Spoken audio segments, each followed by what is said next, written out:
welcome, as I said. Delighted to have you all here this afternoon. This is our second alumni panel in this series this month. So last week, some of you might have joined for our creative arts panel. Next week, we have a panel on marketing, PR and advertising. And of course, today we're all here to learn a little bit more about careers in media, and particularly in journalism. But before we meet our panellists, just to explain a little bit about the session today. So my name is Michelle Cohen, and I'm a career and skills consultant for the College of Arts and Humanities at the UCD Careers Network. And joining me is my colleague Leona Barry, and Leona is the career and skills consultant for the College of Social Sciences and Law. And Leona is going to manage the Q&A for us. So at intervals throughout our conversation, we'll hand over to Leona, who will call out some questions for the panel. So please be sure to type any questions that you have into the Q&A box. This is really your opportunity to meet two fantastic journalists who have worked across many different organisations and will be able to give us a real insight into what it's like to work in this space. So please use the opportunity and ask any questions that you like. Both Amanda and Anna are graduates of Newman, so they know what it's like to sit in Theatre M or P, wondering what they're going to do after they graduate. So they're more than happy to share their experiences and their insights. So please make use of this opportunity. We'll have a conversation or an opportunity for this session for about 50 minutes, but it is recorded. So if you do have to log off to go to another session or another lecture, there's no problem. We'll have the recording available. So over to our panelists. So as I said, delighted to have Amanda and Anna here today. So Anna Joyce is a graduate of the UCD School of English, Drama and Film, graduating in 2018, and is currently working as the social editor with Wired, but has worked in a number of different media organisations. She's worked in Vogue, in RTE, with the Irish Times. So we're very much looking forward to hearing about Anna's experience, what it's like to work as a journalist, and share her insights. And also we have Amanda Coakley joining us, and Amanda is a graduate of the BA in Psychology and the MA in Drama and Performance from the UCD School of Drama and Film. Amanda graduated in 2013 and has held an array of positions up to her current role as an award-winning international correspondent and journalist fellow with One World Media. So based in Vienna, but coming to us from London today. So maybe to get our conversation started, Anna, I might go to you first and ask you maybe just to go back a little bit to your time in UCD. Tell us a little bit about why you decided to study your BA here, and maybe a little bit about what activities you got involved in outside the library. Yeah, so I decided to study English and film because I think, like a lot of people, I had no idea what I wanted to do, but I also knew there was no point going to university and not wanting to be in my lectures and not going to my lectures. So I loved English and I love film, and that's why it was just sort of a kind of a passion choice more so than having a plan per se. And then when I got to UCD, I honestly found my first semester really hard.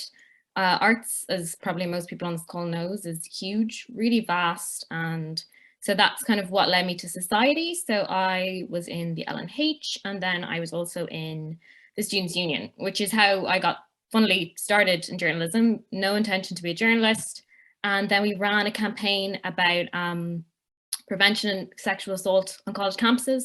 It was really cool. We did like self-defense training. We kind of did really interesting artworks across campus about people's experience of sexual assault. And then I just felt like we weren't getting kind of enough attention. So someone said I should write about it. And then I sent an op-ed to the Irish Times. And then, yeah, I just stayed working with the editors in there after that. It was a really interesting but kind of lovely start to journalism. So that's. Oh, okay, very good. So not necessarily your intention when you started, it just happened by happenstance. Yeah. No, I used to tell people I wanted to be a journalist because I think it sounded like a logical choice with my course, but I had no real interest or ambition to do it. And then after I published that piece, it did really well, and kind of just engaging with people about it, kind of the reaction to it, the whole experience, it kind of just made me fall in love with doing that. And I think, like a lot of people, I didn't think I was a good enough writer to be a journalist. I mean, I'm dyslexic. UCD was great that way, and I was kind of thinking, there's no way, you know, anyone would want to read what I have to say. And then, yeah, just through the SU and that experience is how I got going. Excellent, very good. And we'll come back to what you did after you graduated and your internship roles in a moment. But Amanda, just to hear a little bit about your experience at UCD, you did BA and MA here, and also your involvement maybe a little bit in societies. If you could tell us a little bit about that. Sure. So I went from West Cork to Dublin in 2009 to do my undergrad in psychology. I chose psychology because it was like a halfway house between the arts and science, and it was a brilliant 3 years. I was really involved in UCD DramSoc since my first year, so that really took up all of my free time and weekends. At that time, we were in the arts block under the stairs. I know they have a new amazing complex now, but back then we were doing like 2 shows a week, and lunchtime show and the evening show.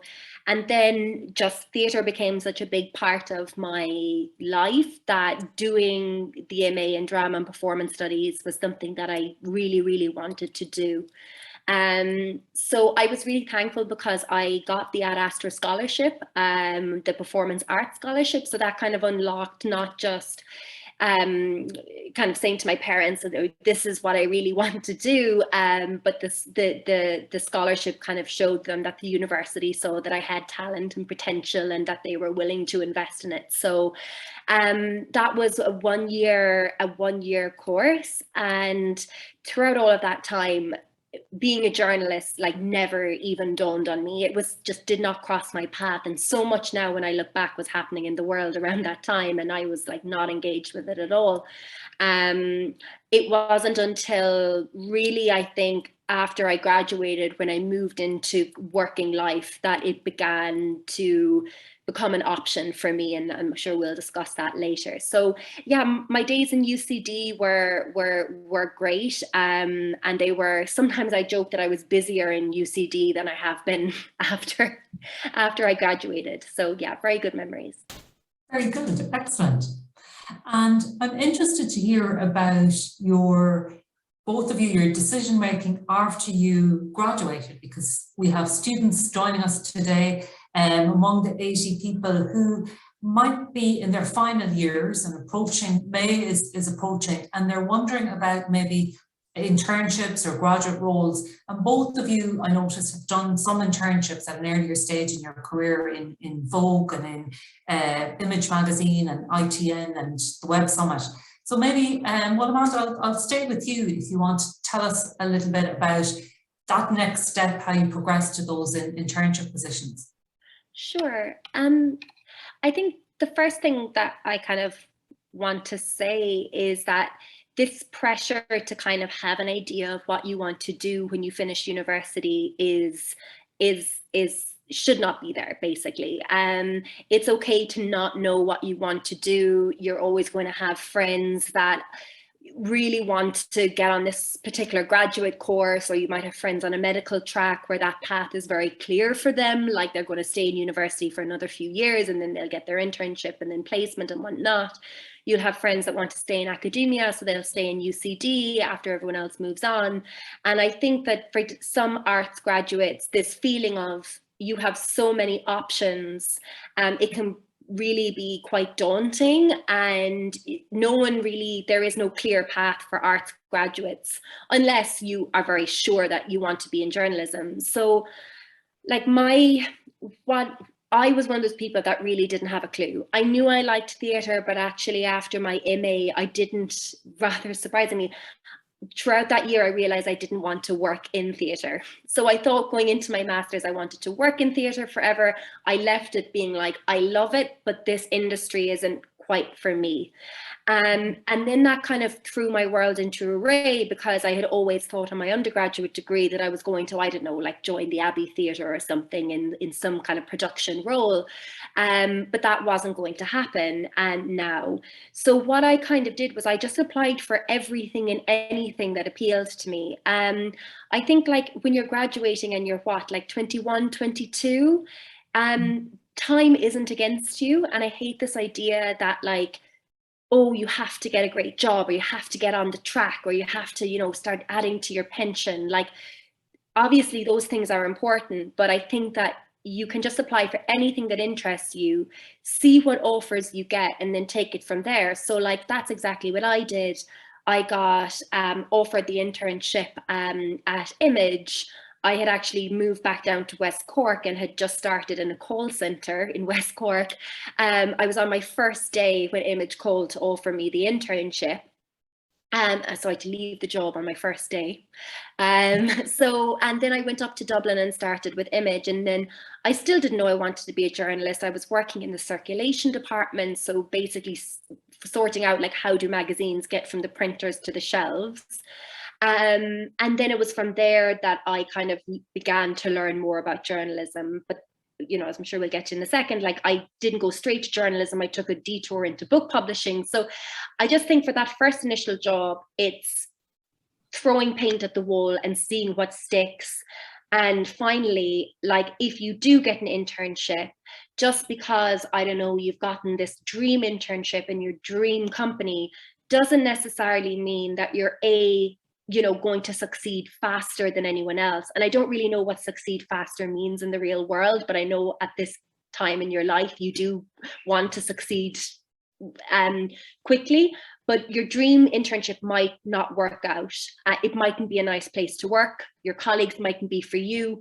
You might realize after 3 months there that your brain just works differently and you have different ideas.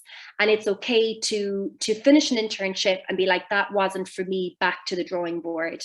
And I was lucky with Image that it was a little bit for me, but I knew I didn't want to stay in magazine publishing.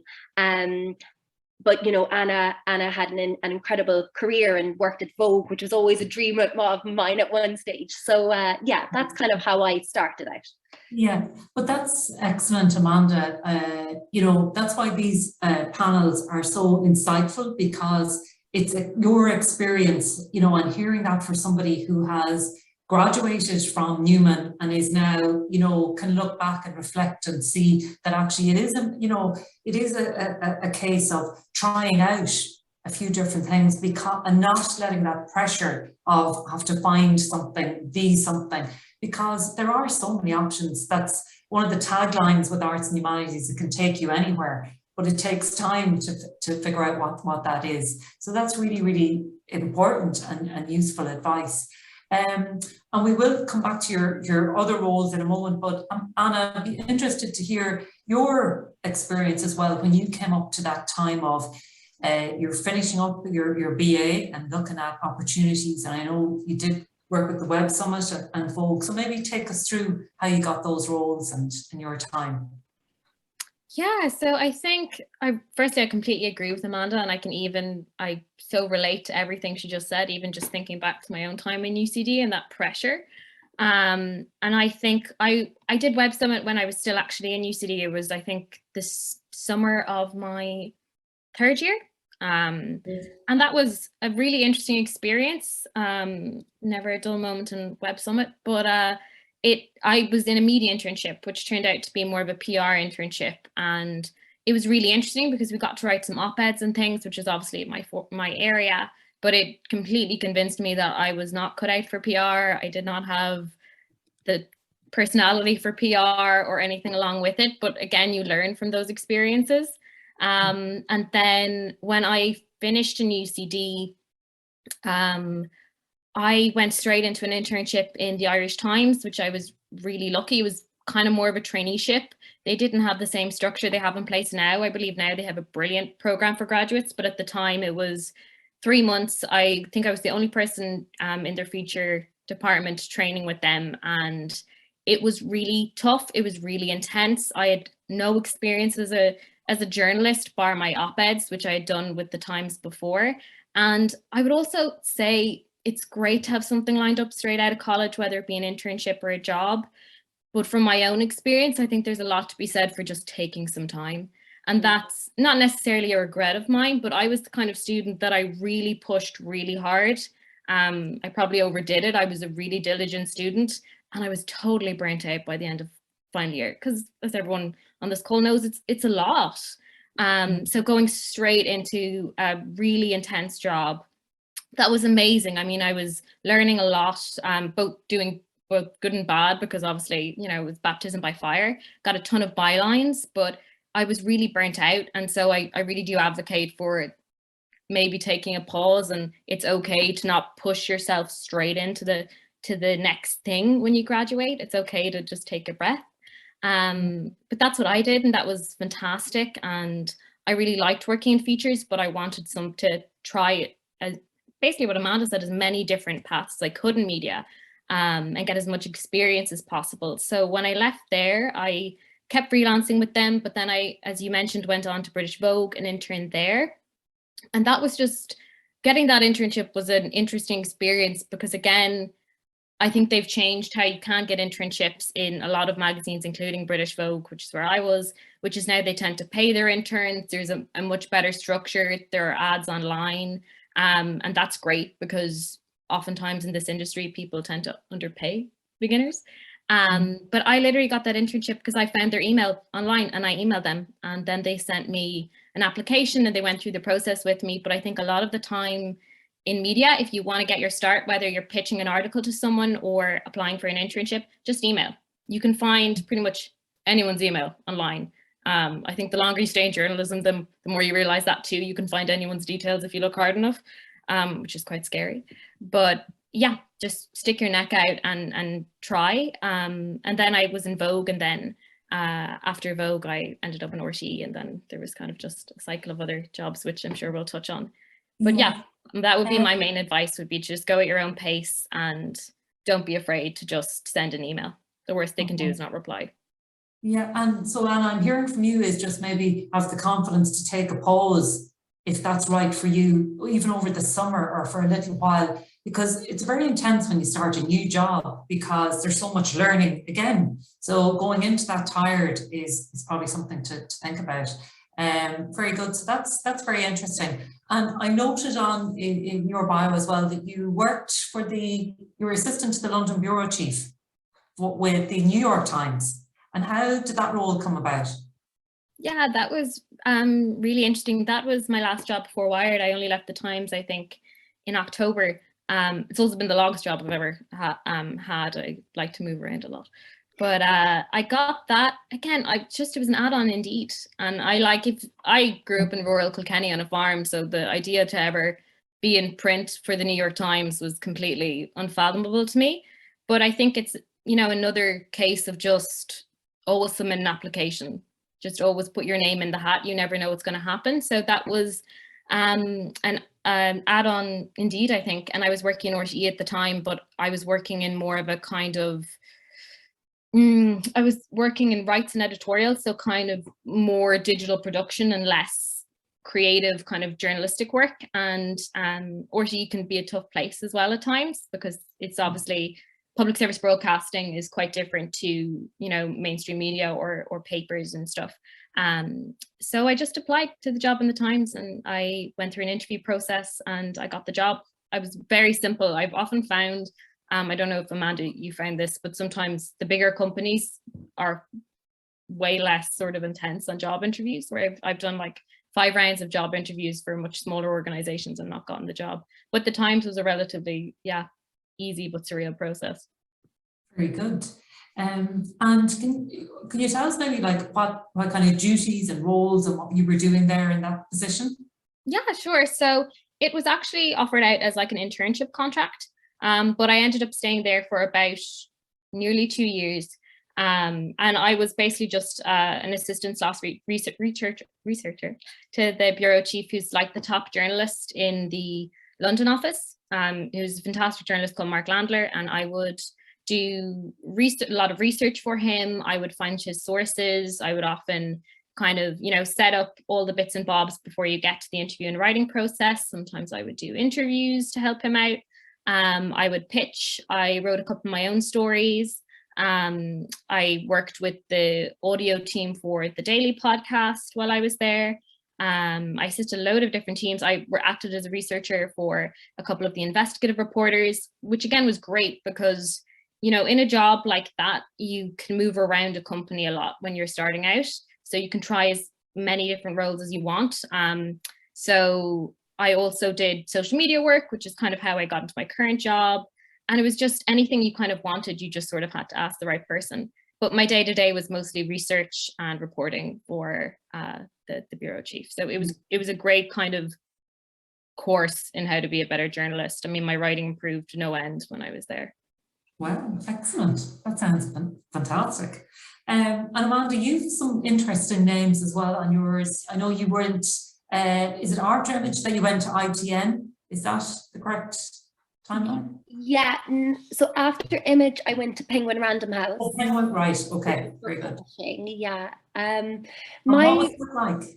God, it was so long ago now. So basically, I realized at Image that I wanted to be a journalist. It was 2014. There was a lot happening in the world. When isn't there a lot happening in the world? But I guess I became more engaged with current affairs. And I think I had this real deep imposter syndrome about, like, you know, I didn't study. One of the things I feel like really draws us back as Irish people sometimes, depending on the person, of course, is that we have it in our heads that if you did a certain course, that's, you know, you can't do something wildly different if it doesn't relate to your course. So for me, I was like, oh my God, I didn't study journalism, therefore I can't be a journalist. I did meet some journalists in Dublin who told me that I would have to go to DCU to do another undergrad to get a journalism qualification. Otherwise people, you know, wouldn't hire me. I wouldn't get my foot in the door. And I remember being so, not upset, but deflated that going back and doing a further 3-year course just wasn't something that I was going to do. And that way of thinking is completely wrong, in my opinion. And say here in the UK, they're a lot more open-minded. Like if you studied classics and you say, I want to be a dentist, they're like, okay, you know, everyone knows that you just have to do, maybe you have to spend an extra few years in university and then you can be a dentist.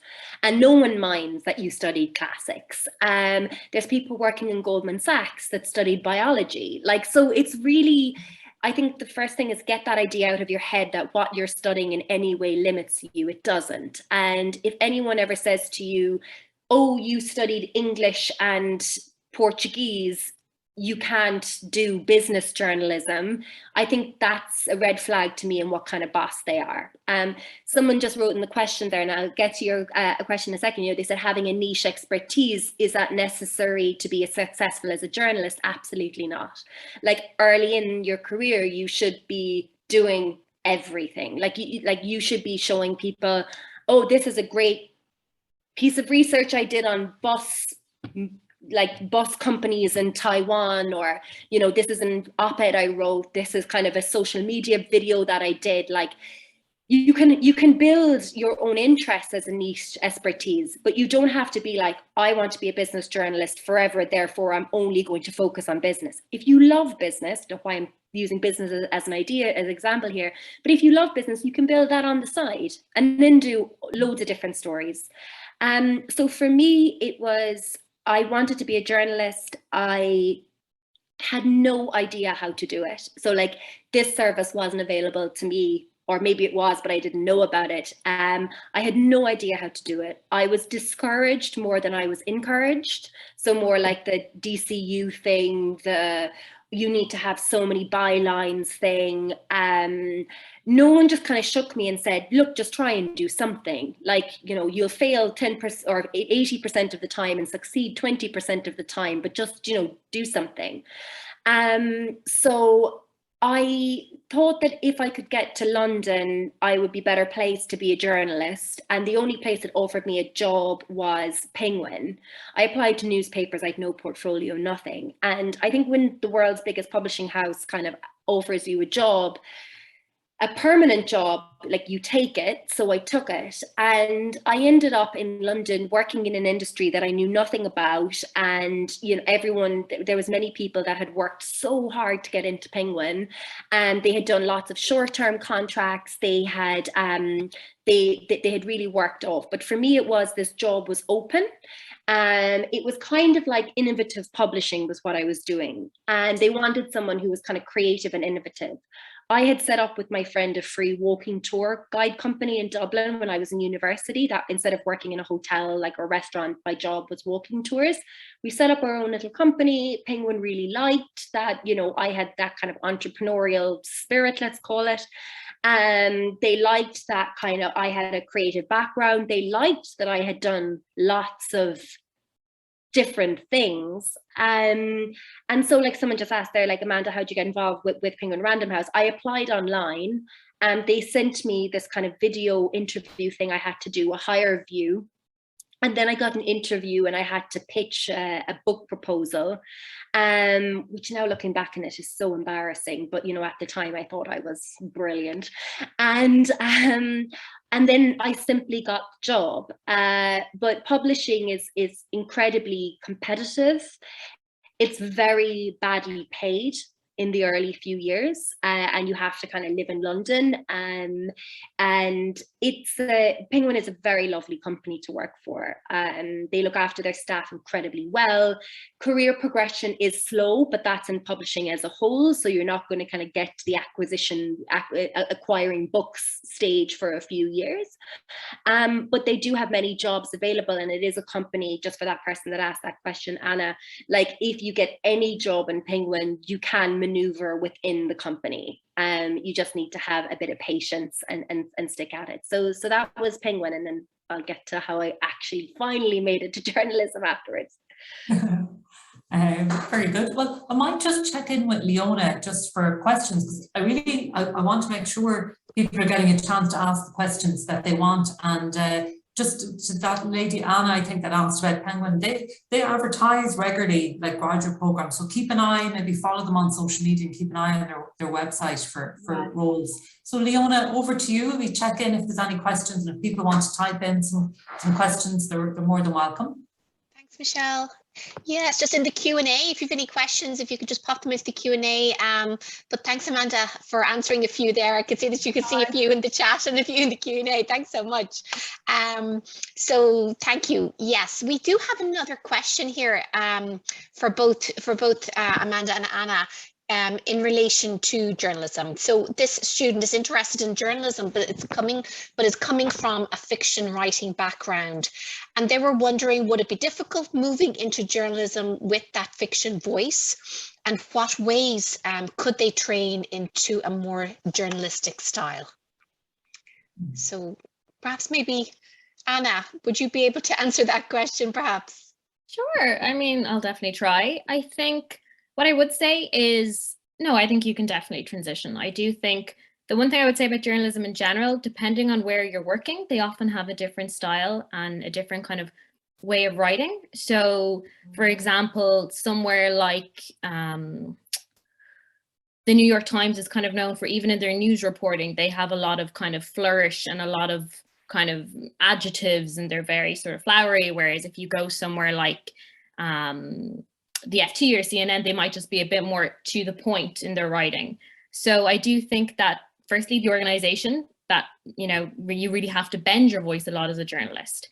But I do think that features writing or essay writing or columns, there are so many different types of style in journalism.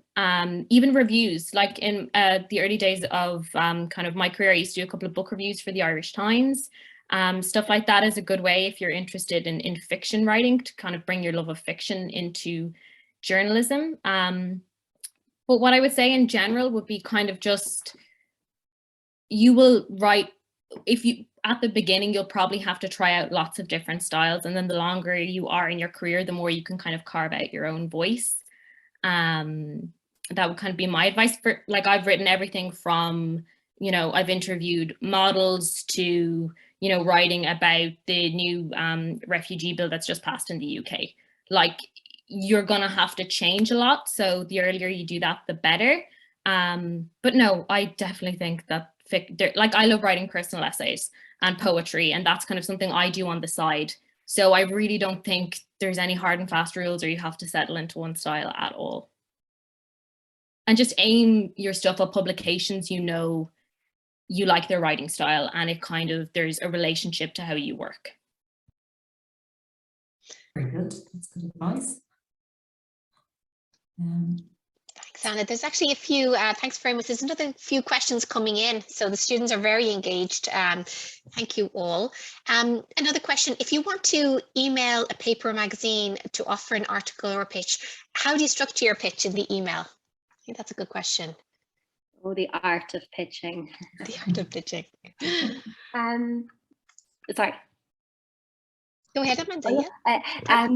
So basically, this is something that I think a lot of people really like people make pitching out to be some sort of mysterious art that you can only do if you've won the Nobel Peace Prize, and pitching, so it's so hard, it's so difficult. I think that there's a few things to a pitch. One, you just like, first of all, like it goes back to the fiction writing question as well. You need to read. Like if you want to be a journalist and you don't read, I would kindly consider maybe having a check-in if you want to be a journalist. By reading, like, so already doing arts, you're reading quite a lot. Our reading lists have always been quite big. But if you love the Irish Times, read the Irish Times. If you like The Economist, read The Economist. If you like the FT, read the FT, so on, so on, so on. If you like longer reads, the New Yorker, if that's your thing, read that and study those articles. So like, and I mean by studying them is actually break them apart, and you'll realize that they follow the same kind of trends. So when you're kind of pitching, you should, at the beginning, you should know the outlet quite well. So if it's The Economist, it's very witty. It loves things in like 3 steps, you know, so it's like, this is the issue. These are the 3 things really smart people have to know, and then it always has a catchy end. So your pitch should try and, you know, should know that at the beginning. The more you pitch, the more you write, the more you produce, the more you kind of get into your own pitching style. So about pitching, like have an idea. So like have a story, and a story isn't like local church holds a bake sale. That's not a story. Like a story is, I don't know, like a, you know, woman with an interesting background story holds a bake sale because. So like a strong pitch will have a story. It will have, why is the story important? And why is my story the right story for your publication? Keep it short, keep it well written. If you can't write a pitch, or if it's totally misspelt, you know, chances are it's like writing a CV. Editors will be like, okay, if I have to edit their pitch, what do I have to do to their article? So keep it clean and clear. I'm more than happy to share my email and send people a copy of a pitch that I sent. I actually got my template from another older journalist who got it from another older journalist. So it's a little bit like a sourdough starter. And that for me is just the same template I send all of the time. I tweak it to the editors and I tweak it to the publication. And then it reaches a stage that once you've written for an editor a few times, you still pitch, but your pitch becomes, hi, I'm getting on a plane to here. I think I've got this story. And they're like, oh yeah, that sounds cool. Let me know. But at the beginning, it's very formal. So I think it's probably best if I send a template to people so that they can see it rather than anything else. Excellent. Sounds great. So there's lots of questions popping in, Leonis. We might stay with questions for a while. Perfect, Michelle. That's a great answer, Amanda. Thanks very much for that. There is a question here in relation to RTE. So what would your advice be trying to get into RTE in relation to their internship program? The students seem to think that it might be a bit challenging to get into the internship program, that they haven't offered it since maybe a few years ago. So any hints or tips? Yeah, so I didn't do the internship in RTE. I actually had a job there. What I would say is, I think the last time they did the internship program, it was actually a really good program. It was well paid, and I actually was working with the team that was setting up the internship. I think it was a digital internship, and they had multiple ones actually, I think, across the organization. But I think the last time they ran it was about 2019. What I would say going into it is kind of what I would say going into any job interview in, the media sector, is it's always good to heavily research the company you are applying for, and the team specifically, know their work and have opinions on it. Don't be afraid to tell them what you think. Like, I'm not saying go in there and like annihilate every show they've ever made, but disagree. I mean, I remember when I went in for my interviews with RTE, I disagreed with certain things they were doing. Have ideas. Always go in with, if you're applying for an internship with RTE, let's say it's for like a digital production role and you've watched a new show that they've put up online, and go in with opinions. Say, I actually think as a young person, I would have preferred if you had more kind of sources from outside Dublin, or if you sort of structured it this way. And I also think that what I did a lot at the start of my career, I can do it less and less now, was I kind of angle your strengths, and particularly somewhere like RTE where they do not have a lot of young people in there, use that to your advantage. Say, as a young person, this is the content that I think is really going to speak to my generation. Find a way to, I would say, sell yourself, but almost like when you're pitching, you need to find what makes you unique and what can you really offer them. I would say definitely apply to the internship in RTE. It's a great place to work, and I think the younger teams, like the online teams, RTE Player, all of those teams are really interested in young, talented people. And kind of like what Amanda was saying as well about her experience, if you're applying for jobs in RTE or anywhere, try and make your own content. Whether you're making your own videos, or you have like a TikTok or a Twitch channel, or you're just setting up a company on the side with your friends, or your society's work, all of that shows creativity and ingenuity, and that's what companies like RTE really like. I would also say, just as a social editor and RTE specifically, be very careful about like maybe your own social, media platforms and stuff, just kind of what you say and things like that, because RTE has very strict rules about kind of more opinion sort of stuff online. So that is one thing I would say as a little bit of advice, which I kind of had to learn when I went there, because I think a really good rule of thumb in journalism in general is you're a journalist, you're not an activist. And I think that can be a hard balance. A bit off topic, but just specifically for RTE. But yeah, I would say be creative.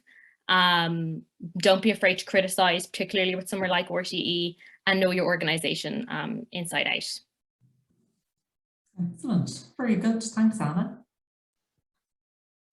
Thanks very much, Anna. And great advice in relation to your social media. I think it goes through for all roles. So thank you very much. There's another question here, Michelle, if I'll just keep going. Yeah, stick with them for a few minutes just to get through a few. We'll get through a few, perfect. A student is worried about grades if they'll hinder career prospects in relation to getting internships and graduate programs. What do you think is the best way to get into the field of journalism if that's the case? Will I take it? Or sure, Amanda, if you please, thank you. So I think things like grades, I think at the end of the day, and this is kind of overall, if anyone here on this, clearly people on this call want to work in journalism or media. Journalism is not just writing news articles, which I do right now. I write news articles for a living, and I do radio reports, and I do research at the IWM. That's one form of journalism. There are many other forms, like Anna works in social. There are people who do features, magazine journalism, radio journalism, TV journalism, which has a whole, you would be mind blown by how many jobs are in TV journalism. Journalism is like the arts in the way that there is no one uniform, like this is the definition of journalism and it can't be anything else. Maybe long ago it was a lot narrower, but today, because of multimedia and the way how we're consuming information is changing, means that there's a lot more opportunities. So things like your grades, maybe like university and exams just wasn't the best way for you to show your intelligence. There are many other, some scientists would say arguably better ways to show your talent and your abilities. So if you don't let a piece of paper like make you feel bad about your intellect, because whoever asked that question is very smart and they got into UCD and they want to be a journalist, they're on this call, that shows, you know, drive and ability and all of that. So think about, like, what would I like to do? Would I like to work in Vice? Would I like to work in The Economist? If you think, okay, maybe writing for somewhere like The Economist is maybe too far for me right now, maybe there's another way into the companies like social or video or podcasts. So I think that as long as you can go to any job interview or application or coffee and just have something to show for yourself, because I think at this stage, sometimes people can either be underconfident or overconfident when they first graduate from university. And the underconfident people usually have like a lot of potential, but the overconfident people kind of are just talking a lot and saying a lot of things, but not showing a lot. Have something to show for yourself. If you want to work in podcasts, there are a bazillion podcasts out there. You can just Google, you know, podcast producer and get some experience, get a little show reel together. You know, YouTube is there, Google is there, there's panels like this, and build up that experience. So that should not hinder you in any way, your academic abilities. And if you feel like you want to write for the New Yorker, have a go yourself at home in your spare time. You know, break apart the articles, see how, you know, Patrick Radden Keefe writes articles, and then, you know, try and write in that style yourself. You have to be prepared to kind of fail to get better, but absolutely not in any way, shape, or form. Thanks, Amanda. Michelle, there's a number of questions. I think we may need another hour, I think, to answer all the questions that are coming in. Well, there's one question that has popped up, and then maybe I'll pass back to you, Michelle. This is what I think it's a good question. What's the most stressful part of your job? Maybe Anna, would you like to answer that question first, and then maybe Amanda too? Sure. Actually, just one final thing for the person who asked about RTE, I would say, again, don't be afraid to email people. You just reminded me that when I was actually finding it really hard to get a job before I started working in RTE, and I emailed, God, this was so bold of me, but I emailed the head of RTE, Dee Forbes, who's a former UCD student, and I just asked her, I had loads of opinions on RTE, and I asked her, would she have a chat with me? And she said, yeah, and it was great. And I went in and I met her. I'd already gotten a job in the meantime in RTE, so it didn't really help me per se, but I think just email people. Alumni of UCD as well, people are really receptive to that. But in terms of the most stressful part of my job, it changes a lot dependent on where I've worked. So when I left UCD, I, funnily enough, think my favorite job was working in op-eds and opinion writing, but I didn't know where I wanted to go. So since I've worked in TV, features, newsrooms, podcasts, I still do work with the RTE documentary podcast department. So different roles have different stresses. I think working in a newspaper, the most stressful thing is just the pressure, the deadlines. And the thing about working in a newsroom, particularly a big newsroom, is oftentimes, you know, your phone has to always be on. Like, I've received edits for pieces at 5 a.m.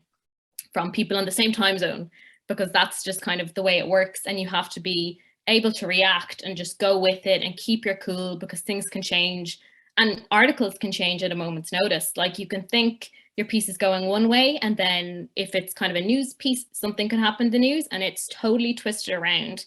So I think you just have to keep your cool a lot with journalism. Things don't always go according to plan. I think the most stressful part of writing articles, be it features or news, is when the article kind of takes a U-turn on you, or someone sends you back edits and tells you, actually, I like this one graph, let's just make that the whole article and rewrite all of it. That can be really stressful. But in terms of my job at the moment, I think I do a lot of different roles in it. So that's probably, balance can be stressful, because I obviously do social editing, but I still do freelance writing. I am in kind of video production, be it TikTok or video editing for larger projects, which is kind of why I took the job, was to learn something new. And for me, that was more video production and audio production. So I think balancing different roles is the most stressful. And as always with journalism, you know, it's the deadlines that kind of kill you. But I think, yeah, things change a lot in this industry. So keeping your cool, and also realizing that it's just an article or it's just a podcast, it's just a bad day, it's not going to ruin your career. Like I've had sleepless nights thinking, oh, I bet I misspelled someone's name and they're going to just take my article down and fire me and it's going to be the worst day. But yeah, it's only an item of media. Very good. Thank you, Anna. Well, just I see Amanda has been typing into chat to share some resources, so that's fantastic. And some people are asking about the university papers. So Leona has shared links to both the University Tribune and the Observer, who have career pages where they're looking for different topics and writers on different topics. So I'd certainly suggest checking that out. So that's really great. And maybe just Amanda, we could come to you, because at the moment you're in a really interesting space in the work that you do. We mentioned award-winning international correspondent, and you're also a journalist fellow at One World Media. So can you tell us, and sorry, you're correspondent for the Central Europe and Balkans. So maybe if you could tell us a little bit about the role, how you got into that space, challenges, maybe it'd be really interesting to hear. Yeah. So when I got into journalism, foreign journalism always appealed to me more than domestic journalism, although there is, that's just for me, my interest. I love learning about the world and love languages and loved foreign stories and reading them. I just consumed them and adored them. And I think it's important for people to know what's going on in their world. So that was always my goal at CNN and Channel 4 News, was to get into a place where I could be a foreign correspondent. That's very difficult to do. Many people want to be foreign correspondents. Some decide that it's not for them after doing it for a few years. Other people stay with it forever. I went freelance, which was a big risk at 30. But I was like, if I don't do it now, I'll never do it. So for me, what I do is I find stories in my beat. So in Poland or in Hungary, I'm just back from Moldova, which technically is in Central Europe, but there was a good story there. I will find a good story. I will pitch that story to my clients, who are newspapers like the Irish Times or Foreign Policy.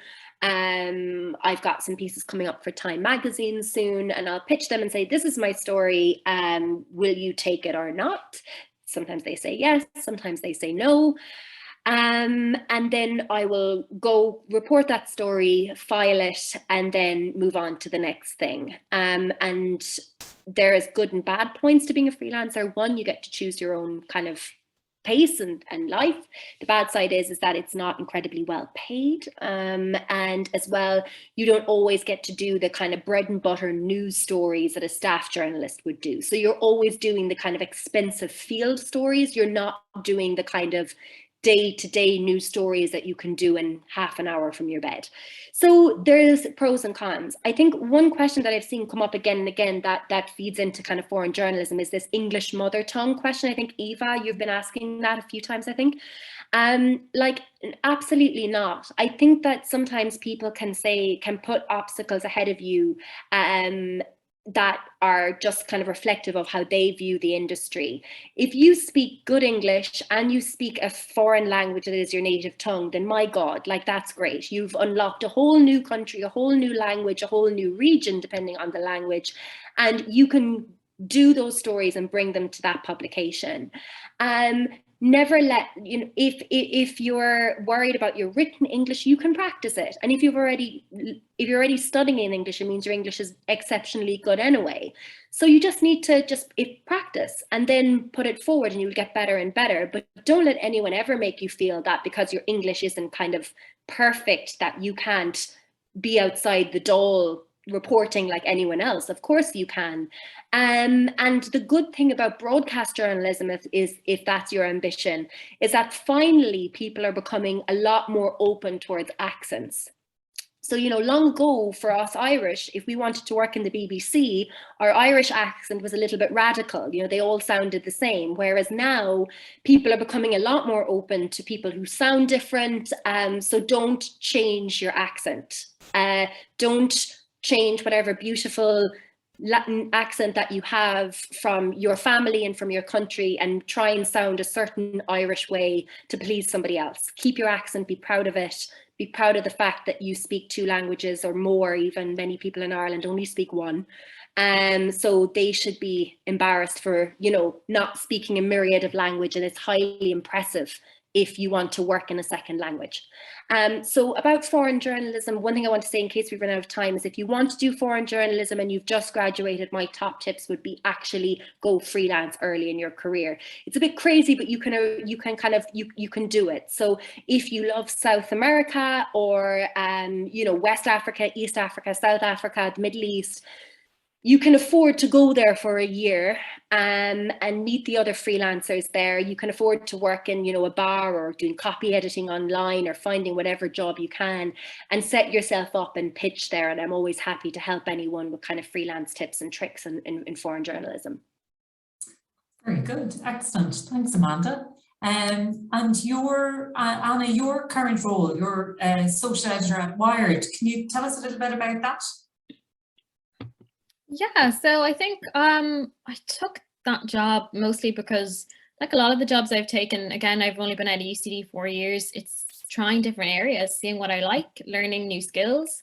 I think journalism can be really competitive, so it's kind of nice when you think more about it as a learning experience. And I would always say to everyone, don't engage when people kind of get really competitive over bylines and story ideas, which happens a lot. And I think the thing you realize, you know, kind of who you like when you work with people is who kind of, when you have the same story idea going forward to an editor and you're waiting for whose story is going to go, how they react is very telling. But with Wired, I kind of wanted to just try magazines again. I hadn't done it in a long time. I had a lot of experience with social from my work with the New York Times. I would often manage their social media presence because the way they do it is Asia takes over, then London takes over, then the US. So I would usually mind it in the London hours. And Wired is a great magazine because they let you do a lot of different things. So they're going to let me write, they're going to let me learn video production. And I kind of also want to try out the pace of a magazine, which is very different to a newspaper. People might do 1 piece a week, whereas in a newspaper, you're probably doing 3 or 4 a week. So that's kind of Wired. It's just a myriad of different things. And I also wanted to get into Condé Nast because they own Wired. And sometimes it's a good idea if you like an area like magazine journalism or you love tech journalism, in the case of Wired.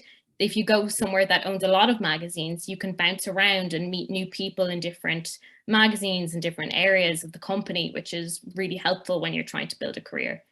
So those were kind of all the reasons I decided to make that switch. Excellent. We might just check in with Leona just if there's a question. I know, thanks Amanda, we got Ava's one there because I know she had popped up a few times. So Leona, just to check in, is there any other questions that we just haven't got to, if someone was keen to ask? Yes, there is a few questions just in relation to journalism internships. Would you recommend any internships or graduate programs in particular? When students studying politics and international relations would love to enter journalism. Just looking, a few students there looking for the same question there, asked the same question there. So perhaps maybe Amanda?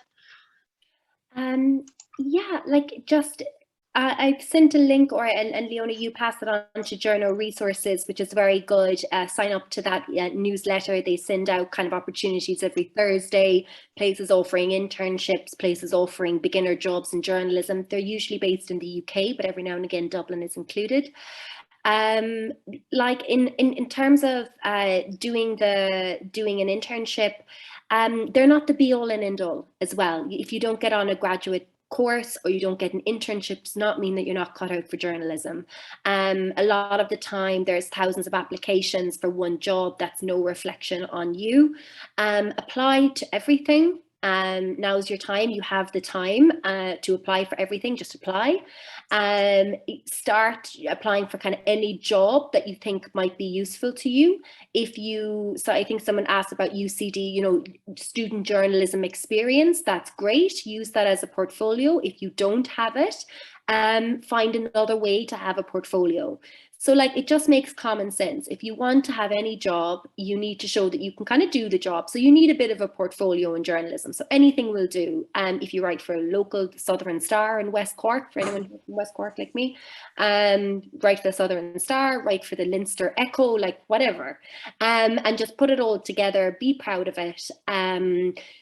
Social media is important, but don't spend your whole time having opinions on Twitter and thinking that that's going to kind of get you a job. You can definitely engage in very interesting debates on social media. If you're producing kind of YouTube videos or TikToks, you can share them on social media. But I think that it's about the journalistic output that you've produced is what matters, not how many followers you have. And be wary of people that say that your worth as a journalist is dependent on your followers, because that should be a red flag, because it means that they're interested in clicks and metrics over the actual content. Not all the time, but a lot of the time. It should be about the portfolio that you have.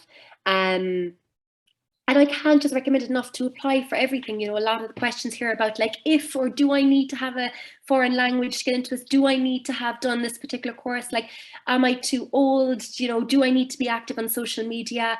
You know, no one's perfect. And I think it's this kind of misconception again, that everything needs to be perfect to get that job. Like, you have what you have, try and upskill as you'll do throughout your whole life, and just apply. And ask for advice and help. There's a great team at UCD. Ask for templates, and it's really just about, it's a numbers game, and you will get there. Very good, excellent. Thanks so much, Amanda. Both Amanda and Anna, you've been very generous in your advice and your sharing, and I think we could be here, as Leona said, another hour, and we'd only be scratching the surface of both your stellar careers and then all the questions. So